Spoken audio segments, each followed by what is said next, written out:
বোলারদের তৈরি করা মঞ্চ কাজে লাগাতে ব্যর্থ ব্যাটাররা। শান্ত মিরাজদের দায়িত্বজ্ঞানহীন ব্যাটিংয়ে বাংলাদেশকে ৮১ রানে হারিয়ে সিরিজ আফগানিস্তানের।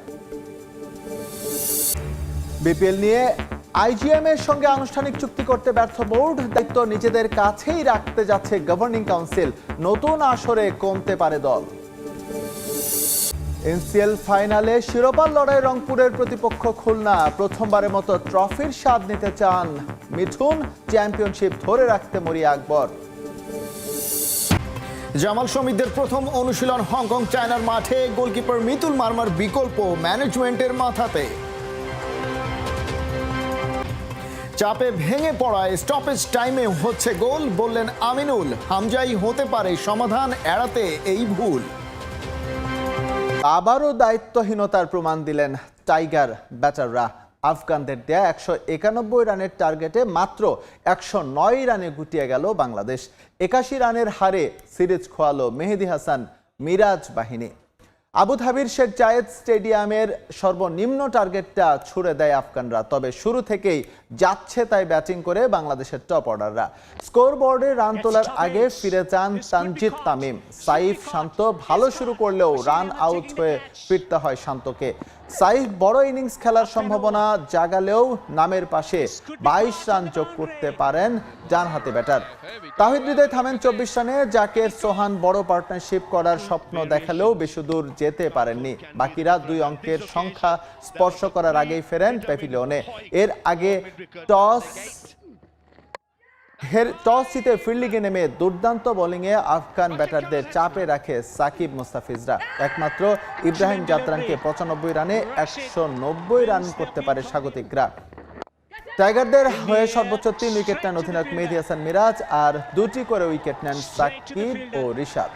কোনো স্পোর্টস এজেন্সি নয়, বিপিএল এ দল দেওয়ার দায়িত্ব আবারও নিজেদের কাছেই রাখতে যাচ্ছে নবগঠিত বিপিএল গভর্নিং কাউন্সিল। আইজিএম এর সঙ্গে এখনো আনুষ্ঠানিক চুক্তি করতে ব্যর্থ বোর্ড। নতুন আসরে ভেন্যুর সংখ্যা বাড়লেও কমতে পারে অংশগ্রহণকারী দলের সংখ্যা। ২৮ অক্টোবরের মধ্যে চূড়ান্ত হবে ফ্র্যাঞ্চাইজি। ডিসেম্বরের মাঝামাঝি বিপিএল শুরু করতে চায় বিসিবি। নতুন বোর্ডেও পুরনো চিত্র। বিপিএলে দল দেওয়ার দায়িত্ব নিজেদের কাছেই রাখছে বিসিবি। আইজিএম এর কথা বলা হলেও এখনো এই প্রতিষ্ঠানের সঙ্গে চুক্তির কাজ শেষ করেনি ক্রিকেট বোর্ড। আপনি বড় গ্রুপ হয়তো হচ্ছেন, ফাইন্যান্সিয়াল ভালো, কিন্তু আপনার ক্রিকেট ম্যানেজমেন্টেরও তো লোক নিয়ে করতে হবে। এইসব বেসিক্যালি আমরা দেখব। বিপিএলে দল দেওয়ার অতীত অভিজ্ঞতা সুখকর নয়। এর আগে ব্যক্তিগত স্বার্থে ফ্র্যাঞ্চাইজি মালিকানা পেয়েছে বিতর্কিত সব প্রতিষ্ঠান। আবারও একই পথে হাঁটতে যাচ্ছে বিসিবি। তাহলে প্রশ্ন ওঠে, নতুনত্ব কই? অবশ্য বিসিবি দাবি করতেই পারে আসছে আসরে কিছুটা নতুনত্ব থাকবে। নতুন একটা ভেন্যু পাবে বিপিএল এর পরের আসর। বরিশাল অথবা রাজশাহী চূড়ান্ত করা হবে এ সপ্তাহেই। তবে কমছে দলের সংখ্যা। ৬টা ৭টা হবে না, হ্যাঁ, সেটা বলছি না, কিন্তু কথাটা হচ্ছে we are comfortable with this ১ মাসের উইন্ডোতে ৫টা টিম নিয়ে করার। আগামী বছরের শুরুতে বিশ্বকাপ থাকায় কম সময়ে বিপিএল সম্পন্ন করতে চায় গভর্নিং কাউন্সিল। ডিসেম্বরের মাঝামাঝি থেকে শুরু হয়ে মধ্য জানুয়ারিতে পর্দা নামবে নতুন আসরের। সরকারের পক্ষ থেকেও মিলেছে সবুজ সংকেত। নির্বাচন তো আপনার ফেব্রুয়ারি মাসে ডেফিনেটলি গ্রিন সিগন্যালটা পেয়েই তো আমরা নিশ্চয়ই এটার এই উইন্ডোটা করা হয়েছে। এবার এনসিএল টি20 প্রসঙ্গ। বৃষ্টি বাধা, সূচিতে পরিবর্তন এবং ভেন্যু বদলের ধাক্কা কাটিয়ে অবশেষে পর্দা নামতে যাচ্ছে জাতীয় লিগ টি20-র দ্বিতীয় আসরের। সিলেট আন্তর্জাতিক ক্রিকেট স্টেডিয়ামের ফাইনালে ডিফেন্ডিং চ্যাম্পিয়ন রংপুর বিভাগের মুখোমুখি হবে খুলনা বিভাগ। ম্যাচ শুরু হবে বিকেল ৫টায়। শিরোপা ধরে রাখার প্রত্যয় রংপুর অধিনায়ক আকবর আলীর, আর প্রথমবারের মতো ট্রফি জিততে মরিয়া খুলনার ক্যাপ্টেন মোহাম্মদ মিঠুন। সিলেট থেকে নৌশাদ আহমেদের ছবিতে অপু বণিকের ফাইনাল প্রিভিউ। এনসিএল টি20 দেশের ঘরোয়া ক্রিকেটে বিপিএল এর পর একমাত্র সংরক্ষিত ফরম্যাটের আসর। ক্রিকেটারদের বহুদিনের দাবির মুখে গত বছর থেকে নিজেদের ক্যালেন্ডারে এই টুর্নামেন্টটিকে পাকাপোক্ত করেছে ক্রিকেট বোর্ড। গ্রুপ পর্বে মোটামুটি খেললেও এলিমিনেটর এবং কোয়ালিফায়ারে প্রতিপক্ষকে উড়িয়ে দিয়েই ফাইনালে এসেছে রংপুর। ডিফেন্ডিং চ্যাম্পিয়নরা শিরোপা জেতার বিষয়ে একাট্টা এবারও। আকবর আলীর টিমের প্রাণভোমরা নাসির হোসেন ব্যাটে বলে তার অলরাউন্ডিং পারফরম্যান্স এগিয়ে এনেছে দলকে। ক্যাপ্টেন নিজেও আছেন দারুণ ফর্মে। তাদের আশা ট্রফিটা থেকে যাবে রংপুরেই। অন্য 8-10টা ম্যাচের মতোই একটা ম্যাচ, বাট এটার হয়তো বা সিগনিফিকেন্সটা একটু বেশি। ব্রাইট টাইমে আমরা মোমেন্টামটা পেয়েছি এবং ওটা কাজে লাগছে আমাদের। তো সেম চেষ্টাটাই থাকবে যে জাস্ট একটা নর্মাল ম্যাচের মতো প্ল্যান করা এবং ওইভাবে করে এক্সিকিউট করার ট্রাই করা। এদিকে সিলেটে প্রথম কোয়ালিফায়ার ম্যাচে চট্টগ্রাম বিভাগকে 4 উইকেটে হারিয়ে ফাইনালে উঠেছে খুলনা। আত্মবিশ্বাস তাই তুঙ্গে মোহাম্মদ মিঠুনের। সঙ্গে অভিষেকের পারফরমেন্সটাও আশা দেখাচ্ছে তাকে। আশা খুলনার দীর্ঘদিনের ট্রফি খরা কাটবে এবার। আমাদের টিমটাও বেশ এক্সপিরিয়েন্সড, ওয়েল ব্যালেন্সড টিম। অবশ্যই আমরা আশাবাদী।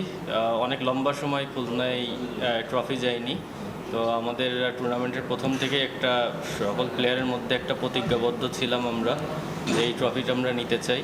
তো ডেফিনেটলি এটা নতুন একটা ম্যাচ, তো আমাদের চেষ্টা থাকবে যে আমাদের বেস্ট এফোর্টটা দিয়ে। এবার দেশের ফুটবল প্রসঙ্গ। হংকং পৌঁছে অনুশীলন করেছে বাংলাদেশ জাতীয় ফুটবল দল। তবে ভ্রমণ ক্লান্তি থাকায় প্রথম দিন শুধু রিকভারি সেশনে ছিলেন ফুটবলাররা।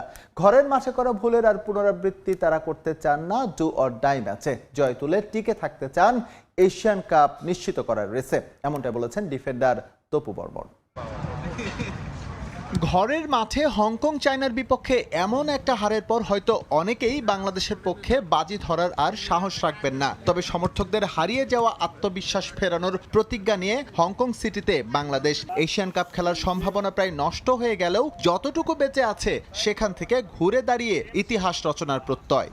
হংকং চায়নার বিপক্ষে ইনজুরির কারণে ঘরের মাঠে সেরা একাদশ মাঠে নামাতে পারেননি হাভিয়ের কাবরেরা। তবে সুখবর হলো চোট সেরে উঠেছে তপু বর্মনের। ম্যাচের প্রথম মিনিট থেকেই খেলতে প্রস্তুত এই সেন্টার ডিফেন্ডার। তিনি দৃঢ় প্রত্যয়ী ঘরের মাঠের ভুলগুলোর আর পুনরাবৃত্তি হবে না হংকংয়ে। এখনো আমাদের হাতে চান্স আছে, তো আমরা 14 তারিখের ম্যাচটা সবাই মিলিতভাবে ভালো পারফর্ম করতে চাই এবং জিততে চাই। কারণ উইদাউট উইন আমার মনে হয় না এখন কোনো চান্স আছে। তো আমাদের জিতা ছাড়া কোনো বিকল্প নাই। এশিয়ান কাপ বাছাই এখন পর্যন্ত যে 1 পয়েন্ট পেয়েছে বাংলাদেশ তা এসেছে বিদেশের মাঠ থেকে। 2 ম্যাচ পর আবারও অ্যাওয়ে ম্যাচ খেলবে লাল সবুজ। প্রতিপক্ষরা তাদের অ্যাওয়ে ম্যাচ থেকে পয়েন্ট বের করতে পারলে বাংলাদেশ কেন নয়। এক খেলা আমরা ওখানে হেরে আসছি হোম ম্যাচে, এখানে আসছি। ওরা যদি আমাদের হোম ম্যাচে যে জিতে আসতে পারে কেন আমরা পারবো না, সেই চেষ্টাই আমাদের মধ্যে আছে।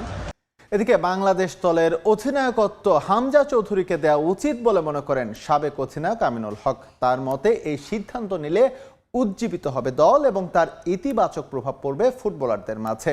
ব্যর্থতার দায় কাঁধে নিয়ে হাভিয়ের কাবরেরার সরে যাওয়া উচিত বলে মনে করেন আমিনুল। স্বইচ্ছায় তিনি সরে না গেলে বাফুফের উচিত তাকে পদত্যাগে বাধ্য করানো।